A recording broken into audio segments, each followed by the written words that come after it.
Yes, Chris,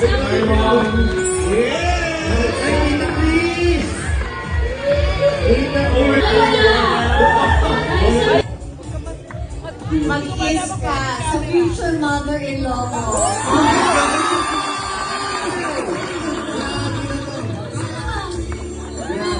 Boto. Grabe naman yung announce na. I love you. Ano na? Ang laki ng ginanda mo. Wow! Lalo pag malapitan mo, no? Kaya I think dahil may nagpapaganda sa'yo.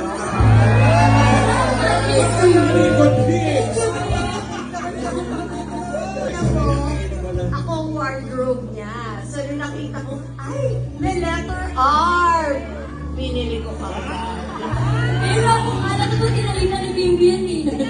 Kaya hindi Papa Mama. Wait, guest host next time. Ano Dapper Cats? Guess who's na si Mama next time? Balik ka kayo sa trabaho, no?